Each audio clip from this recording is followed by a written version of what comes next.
Okay, great. So, great to be here, and thanks to the organizers for the invitation. Anyone, tell me, the ones who are from the industry, from any industry, please raise your hands. One. Okay.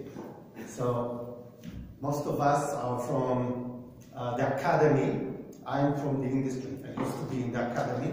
And this talk is, what Nadia just presented is great for what I'm going to talk about. I couldn't ask for something better, as a matter of fact. And I hope that you will enjoy it. All of us are dealing with technology. And we are very good in what we do. We are excellent.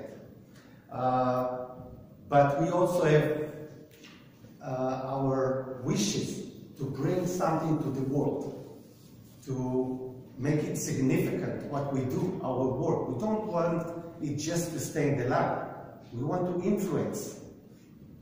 And to influence and to see your job actually in the market, actually people enjoy it, there is a way to do. And I want to talk exactly about this. Oh, it just moved. Okay, so if you wanted, if you would like to meet me 30 years ago, you would go to the kindergarten and find me there, okay? And another option would be in the orchards of my kibbutz in Israel, where I was born. This is apple orchards. I was working there, also nectarines, peaches, walnuts, and cherries, and so on. So these are the two places 30 years ago. If you would like to find me a year ago, you better look something like this. I had a meeting with the Prime Ministers of Israel and India on their request. Netanyahu and Modi on the first meeting. This is with the President of Togo from Africa, and this is from Prime Minister of Gujarat. Oh, I'm out, I think. I did something wrong. What do I do? No, just check it. Rows. It's not recording. Okay, I'm back. Okay, so this is Kenya already with CM ministers, and you know this one, Tony Blair. Okay, so with my head of business, and we appeared in a book, special book called Solution Nation, that only a handful of Israeli companies appeared in. And we were chosen as one of Israel's 70 startups to follow. And I have over 30,000 followers on LinkedIn, and I invite you to join me right after this talk. And we keep it very, very active, what I do over there. And this is something that I am particularly proud of, because this employment equality, because it means that I don't only do technology and not only business. We do it for people. And first of all, for the people who work in Biofeed, the company where I work. But most of the time, I'm not shaking hands of prime ministers or presidents, but I'm in the field. And this is in Africa and Senegal. As a matter of fact, this is with Jain team in India. Jain is the biggest company of agriculture in India. This is Ethiopia. And this is teaching all the time people in the field. This is with in Togo. So this is what I do most of the time, as a matter of fact. Transfer to the field, what we do. And what I want to share with you is this journey. And each one of you start the journey somewhere, different than me, but you also have a technology and you want to achieve something. The journey is different, but there are some steps along this journey. And if you want to bring your ideas to make a change, and I hope a good change to this world, and an environmentally friendly change, to make this world greener, more environmentally friendly, and the green economy, you are going to go through certain phases.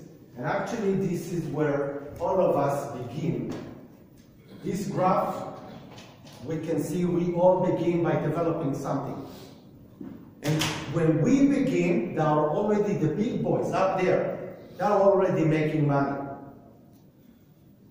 And if we want to bring something to the market, we cannot forget this road. We are going to spend a lot of money here to invest before we get to somewhere here and be ourselves a meaningful player in our arena.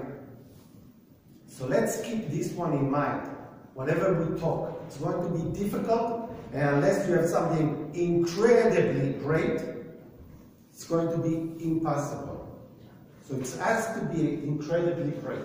And even then, the chances are not very good, as Nadir said, because most of the companies, most of the entrepreneurs will never make it to the market. So I'm going to talk about those steps in the journey, and I'll start with finding the why. But in this case, the why of you, why you do it, not the market. We'll get to the market later.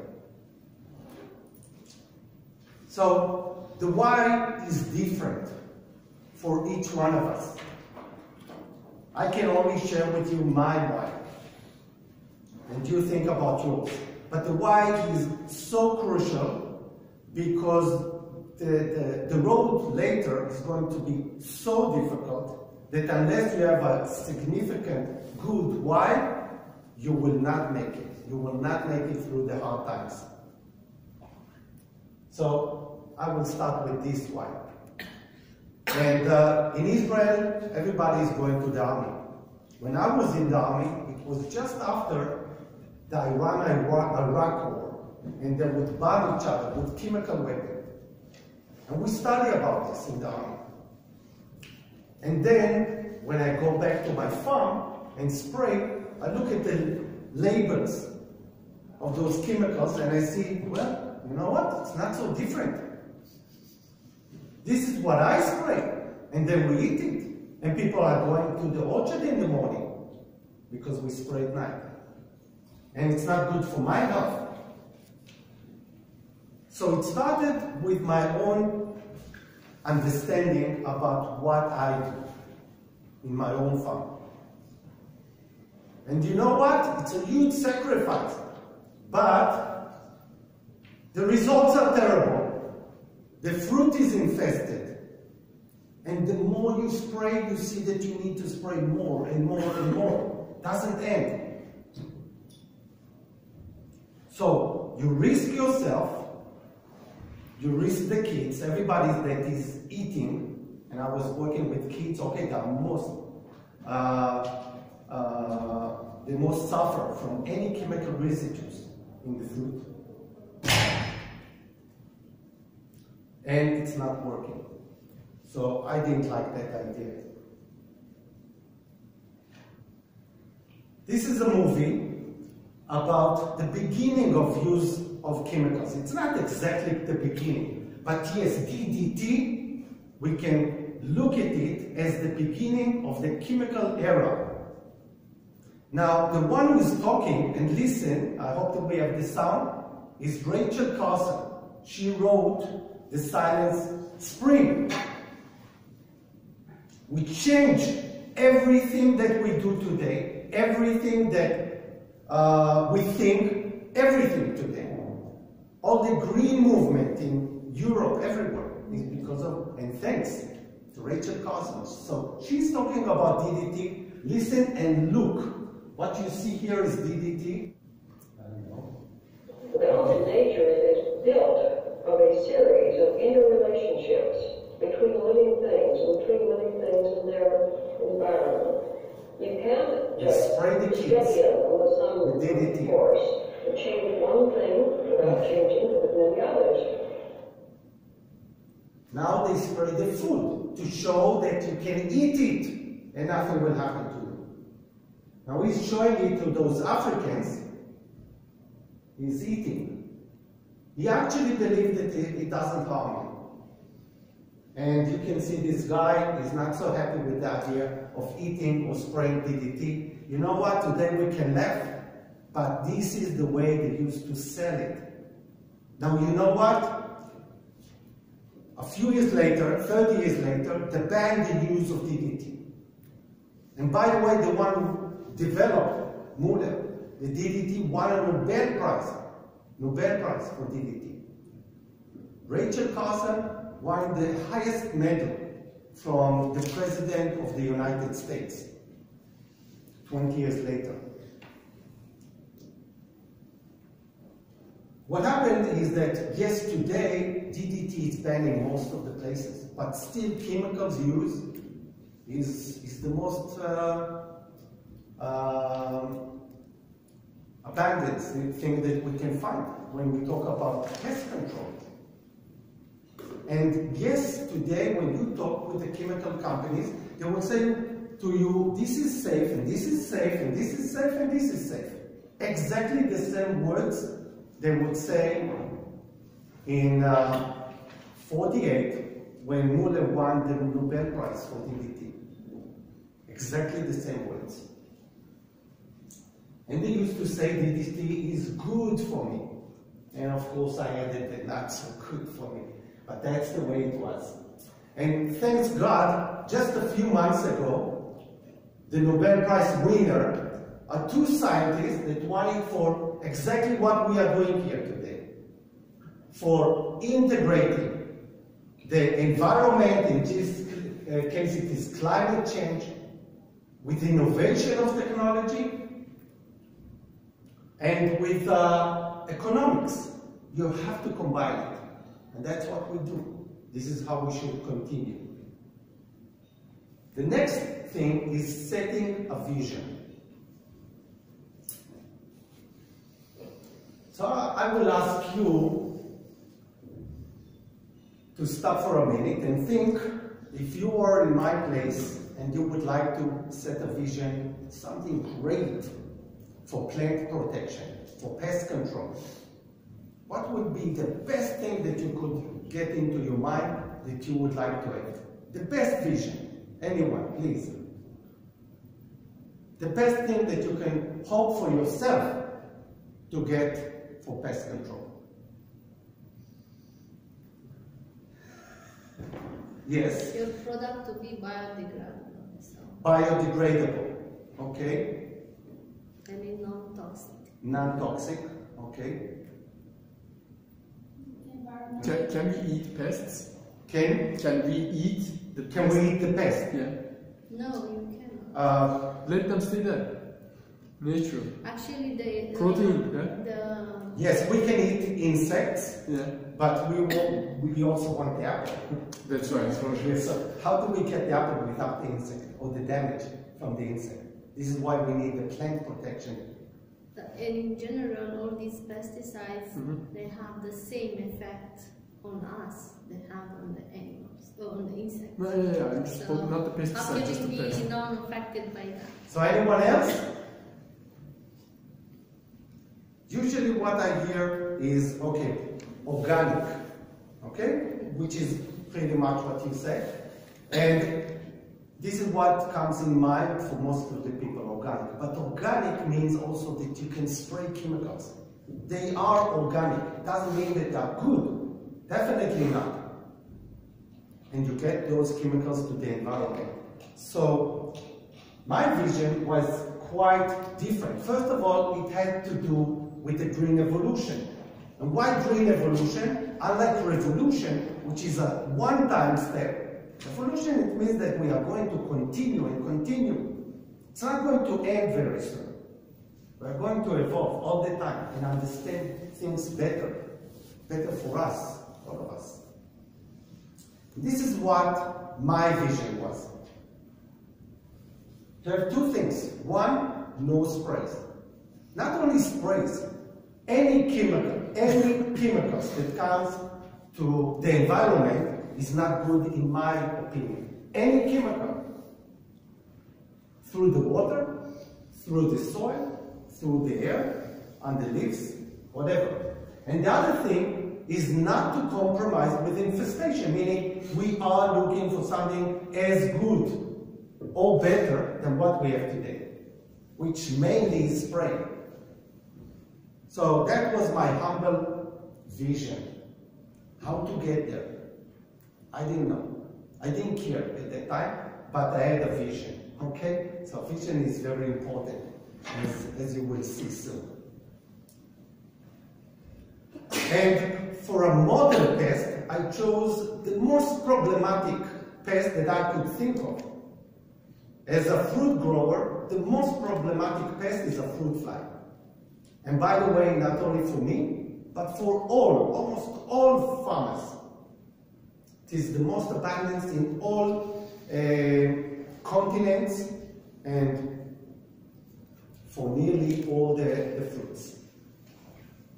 More than 50% of the number of sprays that I had to do with fruit fly. And infestation was still terrible. Many farmers in many countries cannot export because of fruit flies. So the damage is great, the need is great. And I started with my own need, simply not to spray. Now we move to technology. So again, we are great technologists, so I take it for granted. I'm going to talk technology about several things. And let's start with the first step, which is, do we have an existing technology? Yes or no? In my case, I was looking for the right technology that will enable me not to spray. After many years, I couldn't find one. I was not just theoretically looking for, I was practically buying things and trying in my own orchards. Didn't work. Okay, that's not good. If you have something working, it's better for you. So I had to start thinking and developing something. And that is the POC, the proof of concept. So I went to the field and I started to think. Of course, it took a long time and many tries. But finally, I had something. What you see here is from 1996. Not the very first one, but among the first one, is a simple panel that once a day or every second day, you go to it and you spray on it some spray that has a good smell that attracts the pest, this fruit fly. So the pest stand on it, lick it because it also has food in it, and fly away. But it also has active ingredient. So it fly away and it die soon after. Well, you know what? It is so simple and it worked like magic. And the infestation was even lower than other orchards that I was growing, which I was spraying the entire orchard all the time. In this case, all the spraying is just on the panel, nothing on the tree, zero. So that is a huge difference. Now, just a few years later, I came up with something even better. Now, I've made a packet. And I put the formula in the packet. Now it works not for 1 or 2 days, but it works for a few weeks. And you know what? Works great. Really works great. Infestation, not higher than spray, even lower, in most cases. So, is this enough to go to the market? Not so much. Not so much. It is a nice prototype, very good one. And by the way, some companies even offered me at this stage, you know what, we'll take it. We'll put it in a bag and we'll sell it. And I thought, not really, it's not ready. So now let's look at the product development. let's look at what we have today. Today what we have is basically spraying. That's what we have, either from the ground, a tractor, an airplane, whatever, but you spray. If you look on the inside the tractor, if you look carefully, you can see me. Okay? So I was spraying a lot, many years. So I know what I'm talking about. And it is complicated, it is poisonous, it requires a lot of technology, and by the way, most of the farmers around the world don't have it. And the ones who have it wish they wouldn't. So this is one thing. The alternative that we have today is all kinds of traps that probably you saw them here and there, including some sticky traps. Well, they are not so poisonous, but not so effective as well. And with all of this is a picture just from a few months ago in India, where they spray as much as they can. They put traps as much as they get. And by the way, in some places, they get the traps for free. Now look at the results, just a few months ago. Okay? Tons of mango on the side of the road. Why? They pick it, they throw it to get rid of it, because it is all infested. All infested on the side of the road.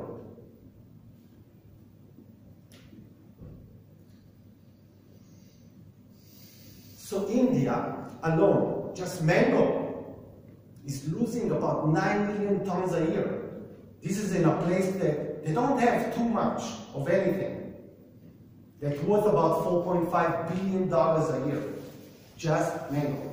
And 4.5 is the level of the farmer, not the market level.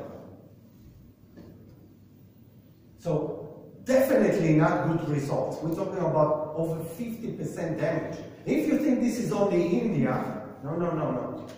This is almost all of Asia and also Africa. I will show you now a short video of a farmer that is now also my friend. And listen to what he has to say. By the way, he's going to talk about it, he's going to mention women. The woman, where he's coming from, Togo, but also in many other places in Africa, they do the trading. They buy the fruit and they sell the fruit at the market. Okay, so actually it is the one who trades. I am Yakubu Mukaila Iko. We are now in my orchard and mango trees. At the beginning, we have no problem with our fruits. After that, we saw the fruit flies on the fruit themselves. And from 2010 up to now, we see the worms, the larvae in the fruits. Some friends have started burning their mango trees to replace them with something else. I can say that 3 years past, I stopped. I didn't sell because women will come and sell. They will go to Lome after they will phone you saying that all the mangoes I bought from you are spoiled. And then I was discouraged. I didn't sell anymore. I stopped selling. Okay, so this is really sad story, but this year, earlier, not from 20 years ago, and this is with all the chemicals that we have today. It means that the world has a huge problem. And this is the problem, basically. For the farmers, whether they have 20% damage or 60 or 80, they don't get to the market. And what we were looking is to enable the farmers effective control so they can get to the market. Yakubu could not even sell his fruits to the local market in Togo. So what we decided to focus is on something that is harmless to people, harmless to the environment, and to anything, and that is smell. Smell is more powerful than anything that we can imagine. Of course, more powerful than poison. Because for poison, you need the pest actually to feed on it, to touch it. But for smell, now smell works for a very long distance. Tens of meters, hundreds of meters, in some cases even more. So this is what we focus on, smell. And we did it with a novel fragrance delivery platform and a revolutionary slow-release formula. A platform and a formula. And we call it freedom. The dome is to protect the farmer, the fruit, their future. This is a very simple graph of effectiveness compared to easy to use. And when we look at what we have today, which is spraying, well, not easy to use. Practically most of the farmers even don't have it. And effectiveness, as you could see, not so effective. Then we have all the traps. Effectiveness is even lower. Easy to use is a bit higher. When we look at genetic modified insects, well, easy to use, it's terrible. It's exceptionally hard to use. And effectiveness is even lower than spraying. We were looking for something there. Very effective and very easy to use. And that's what freedom is about.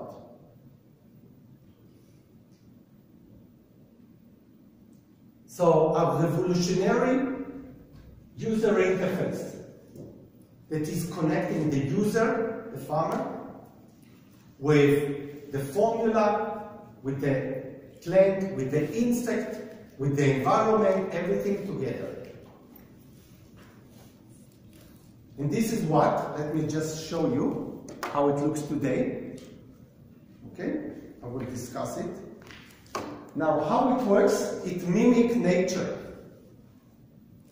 Mimic nature. In nature, the smell, like here, the pheromone is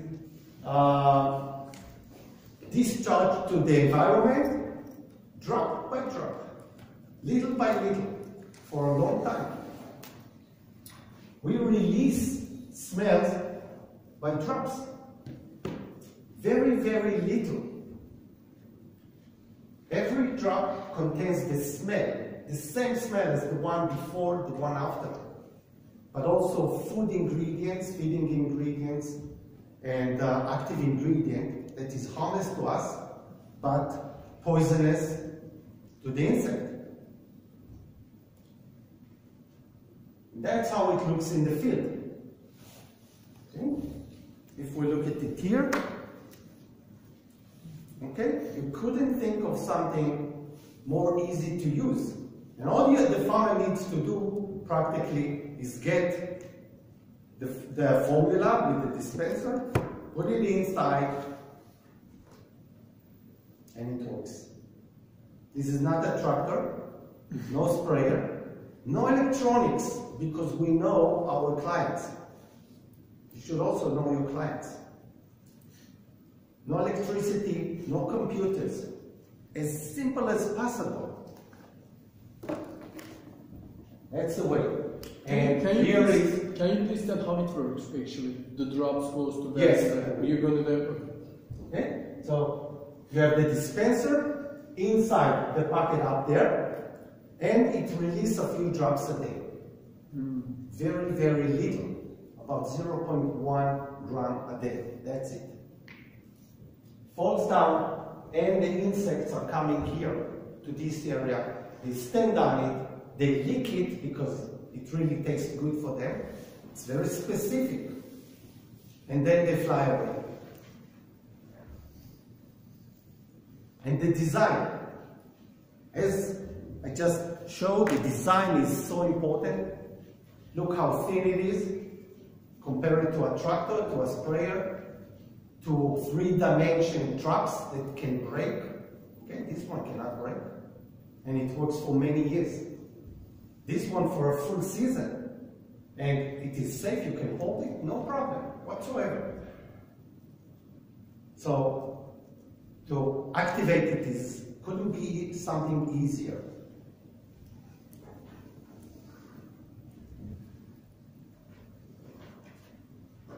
This is what I see as the green evolution that everybody is doing. And it's really, we need to say thank you to the green movements, I think here in Europe, which started all of this, and of course Rachel Carson. This is data from Israel, from the Ministry of Agriculture. And what they saw is that when we used the freedom, we actually decreased the number of spraying by 98%. 98% means that practically there is no spray. And you know what? Infestation, the fruit infestation, not compared to nothing, but compared to spraying is 93% less. Unbelievable. And the bonus, because you spray less, you keep alive the good guys, the beneficials, the natural enemies. And then what the farmers actually reported, because this is real data from the farmers, 63% less need for other sprays. Well, that is great. So, what do you think now? Can we start selling?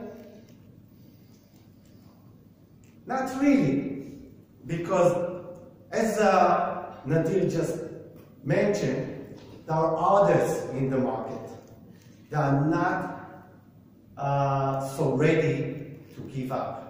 They make good money. Okay, the money is changing hands. You know, the agrochemical companies, and there are many monopolies. No one is ready to give up. So no, that was not enough. And you see the numbers by the Ministry of Agriculture. So now we go to cost effective. We have something great, it works great, but you know, it's more expensive than others. And it was more expensive. So we started to work on making it more cost effective. And let's compare.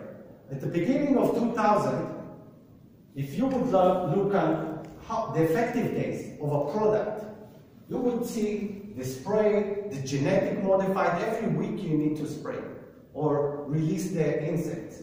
When you talk about traps, you're talking about something every maybe few weeks, maybe 2 or 3 months. When you look at this, 20 years later, basically it is the same. Sprays every week and traps every 2, 3, 4 months. This is freedom.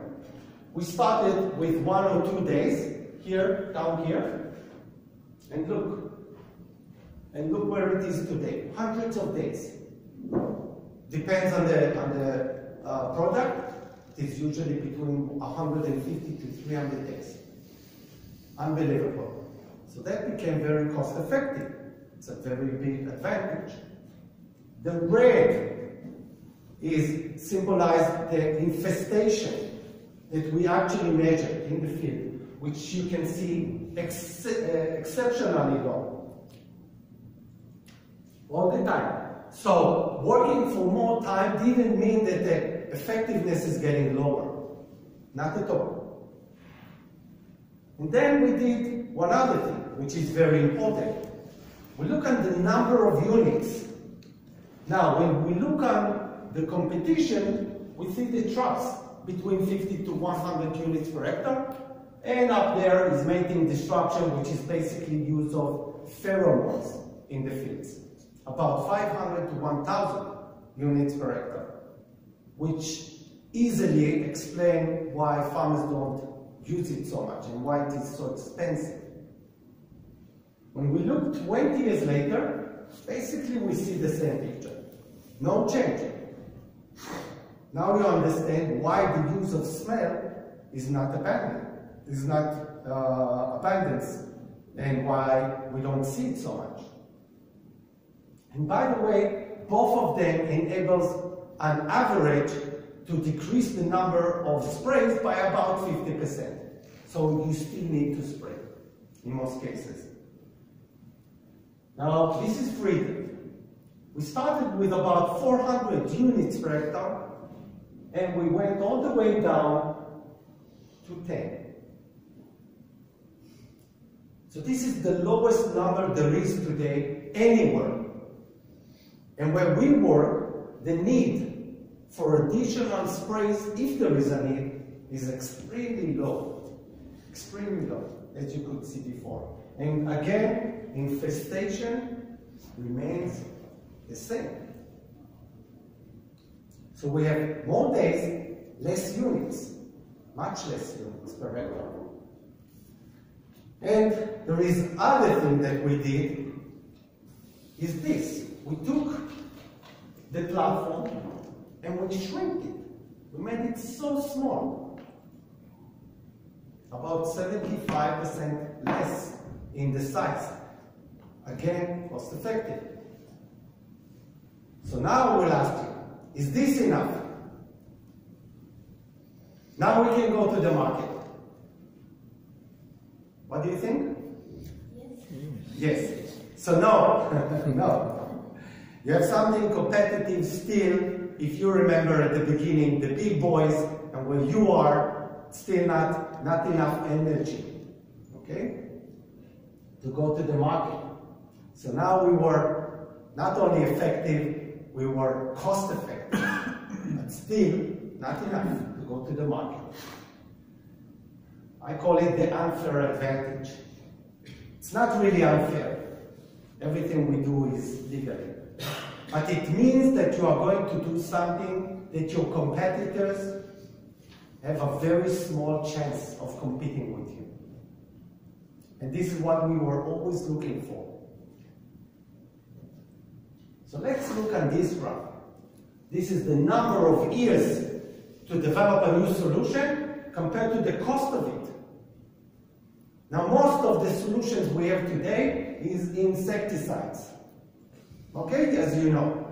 And maybe you don't know, but there are very, very few new insecticides in the market every year. Very few. And why? Because it takes 20 to 30 years and hundreds of millions, close to 300 millions. The figure is not 297, I think. So no one is doing it. And forget about the money. Just think about the problems we have in agriculture today and about the years. And it will take us hundreds, maybe even thousands of years just to solve the problems we have today, not tomorrow, with all the invading insect from one place to another, which we constantly have. So this is not good. That was good for just to show that it's possible, but it's not good for today. We don't have tens of years. This is BioFeed GCFR technology that we have developed. Takes a small part of the time and the cost to develop a new solution. And we did it because we developed a method of doing it. This is a breakthrough development algorithm, what we see here, which actually becomes part of the freedom. So we have the platform now, we have the formula, and we have the algorithm. That now we can develop much faster. No one can compete with us today. Okay. I will ask you again, is this enough? No. But when you have such a huge, powerful tool, you can do things that no one imagined. And then, maybe. So let's talk about the killer app, or the blue ocean. The blue ocean is something that small companies has to look for. And why?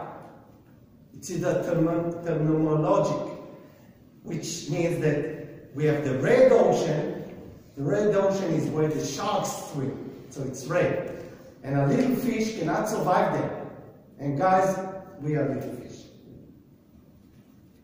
So what we need to look is the blue ocean, where the sharks simply are not there. Then maybe we can survive. We increase our chances of survival. So we should look for a blue ocean. And how do you do it? You use a killer app, something that no one has, something incredible. Everybody will buy it, even if the cost is higher. So we were looking for something like this, now that we had a powerful tool. And we said, there was a competition called Grand Challenges Israel. And that competition is exactly to go to the third world countries and give a grand solution. And we were looking for the hardest work we could find.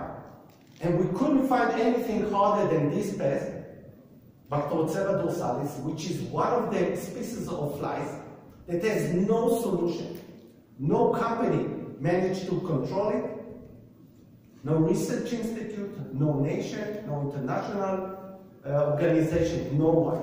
So this one came from Asia, from here to India, destroyed the agriculture, as we can see, then moved to Africa, and less than 13 years later, Africa, there is almost no export, and even to grow fruit is almost nearly impossible.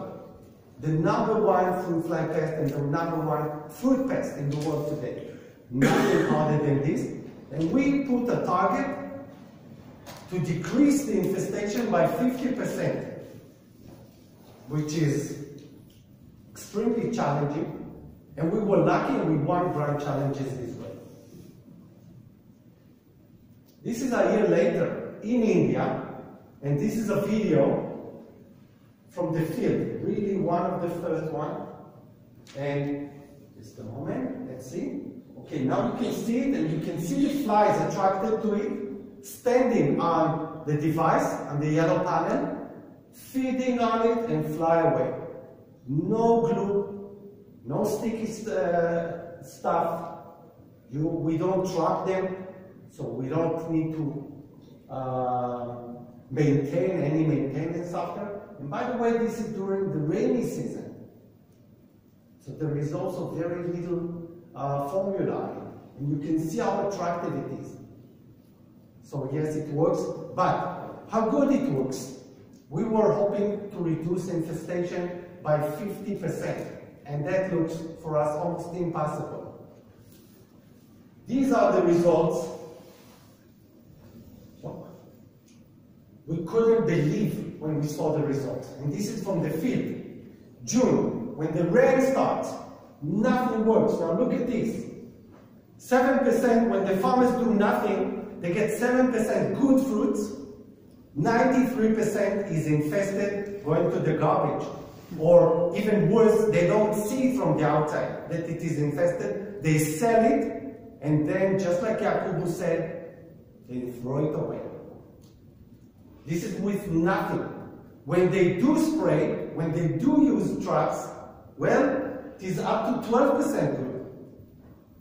88% is infested. With freedom, it's a different story. 95% is good. 5% is infested. According to any criteria, this is great. And if we would look at the same orchard a month earlier, it would be less than 1%. We couldn't believe it. As a result, those farmers communicate to their prime minister, and this is the picture we saw at the beginning, that I got the invitation. And now let's look at Yakubu. Less than 3 months later, 3 months ago, I've met here Yakubu, who is standing next to me. And I heard his story, that for 3 years he's not selling the mango, although he has a big mango orchard and with many trees, and actually started killing the trees. He already killed a few, and he said he gave up. He doesn't believe that he will make money out of it. And I asked him to wait with killing the rest of the trees, and we will try. And hopefully we will manage to reduce the infestation of fruit flies by 50%. By this time, over 50% of fruits are on the floor. Last year, as I said, so I didn't sell. Because so zero. Yes. We Roughly. can estimate around 80%. 80%? Yes. When we calculate, it is 3%. 3%. 3%? Yes, 3%. Yes. But this time, on Wednesday, I started making money from my mango trees. And I thank you for that. But what I have to add, coming from zero to something, it is very yes. Zero and moving is what I say that I'm very happy. But I sure can around 100,000. So, and usually in a usual year, how much? Last year I didn't sell, but the year before last year I say 15,000. 15,000. All this orchard. 15,000 to 100,000. Coming from zero to something. That's it. Then I thank you for all that you have done for my orchard. Okay, and then my income, I rely on you. Okay.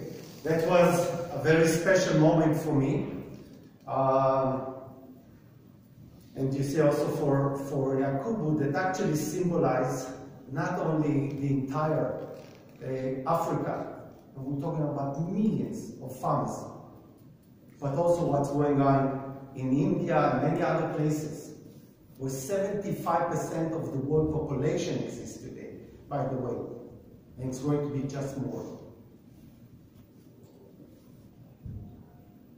Well, almost again, I'm going to talk about business model and market, since all of us has a business model that is different. It has to be different. And a different market. I'm going to talk about how the technology, what we do, actually influence and should influence our business model. And your business model and your market that you focus on should take in consideration when you have bigger advantage. So for example, when I started and we were working on insect that we have in Israel. So the focus market would be the Mediterranean, including Europe, Turkey, Spain, Portugal, Greece, Italy, and Turkey, and so on, all the Mediterranean. And of course, the other side is Morocco, Tunis, and others, and South America. But that was when we were focused on snake and pest, and we were limited. And then, when we had the other pest, the Bacterocerca dorsalis, all of a sudden, our focus shifted to Africa and Asia, where we are the only ones who has an effective control, effective solution. So we are looking at this, and you may say, well, but where is the market? And I will tell you, you know what? The market is huge. There is a lot of money in Africa. There is a lot of money in Asia, maybe more even than in the West today. And definitely more in the future. So yes, and when you bring something that has no alternative, It's even worth more. And look what happened. When we started until 2016, we had only those two. The olive fly that is coming to the Mediterranean and the Mediterranean fruit fly. And then in a very short time, we were able to develop 4 different solutions. And that was not all, because farmers very often, they have more than just one pest. So we gave formula that has a solution for more than one pest, because they are not going to use 2 or 3 units for each pest, like it is done today with pheromones. So one, very often, is for 2 or 3 pests, depends on the area. This is a game changer. So green evolution, it is here and it is here to stay. And my take-home message for you. Let's start with failures. This is a very long trip that I've done. And it is full of failures. I stopped counting. But every time there is a failure, you should ask yourself why and learn from it. And I can tell you about myself that my biggest failures became my biggest success when we studied really hard and we were not trying to fool ourselves that maybe it is because of something else. We always say we decide if it is a failure or not, and we say what is good and what is not. And we work very hard with ourselves. So failure is not so bad. It is a good guide for success. The second is dream big. Whatever you do, dream big. Because it's going to take you the same effort if you think little or you think big. So at least think big and make a big change. Sales. Start selling. Even if you are in the academy, contact some company. Start selling from day one. Doesn't matter to whom. Just sell. This is your best way to the market, to understand the market. I'm talking to you that my market is farmers, or people or companies that work with farmers. I was a farmer. I know. So it helped me. But it is not replacing the need to sell it, to get the feedback from the field. What they like, what they don't like, what they want you, not what you think that they want you. So the only way of doing it, get to the market and sell from day one. And then this is the best way to bridge between the academy and the industry. No better way. Team. I think that the story that I just presented of myself is a story with vision, a story of why I do things. If you find your why you do things, in the academy it will be easier for you to get more students because you have the why. It's not just technology. The biggest companies today, no matter where they are, who they are, Google, Intel, Facebook, they are looking for why, not just for the money, not just for the benefits, but for the why. Why we do it? You work with young people, get them, and make sure that your why, your vision is together with theirs. So it's going to be much more effective and you will get much more than just for paying money. I'm telling you. The key elements from my perspective is passion that you should have, is a vision that you should develop and you should work on, maybe even change from time to time. Focus. Whatever you do, so easy. Anyone from the academy to work on this and that. So the focus should be very sharp all the time and persistence. Now look, all these least, I don't see technology here. Technology is, yeah, we master it. We bring it. We could, we love it. But it is just a tool. If you want to change, just the tool will not change it. You need to bring much more. And from my humble understanding, it will help you to get this. And happiness. We want to be happy in whatever we do. So happiness has to do, according to scientists in this field, with meaning, a huge meaning for yourself, and a small pleasure. And this is really the proportions. It means that if you want to be happy, you need to have a beer with friends. You need to go to the beach sometimes, and so on, to go on a vacation. But not all the time. If you get the other way, all the time beers and beaches, probably you wouldn't like it. And you would say after a few days or weeks or months, that's enough. So meaning, find the meaning and you will be happy. Even if I'm not saying that it's going to be easy. It's not the same thing. Actually, I believe that for most technical people and scientists, they are not looking for the easy way. They are not. We are not. But to find happiness. And find love. Whatever you do, love the people that you work with, your clients, your market, and I think it will make your life so much better. So thank you, and join me on LinkedIn.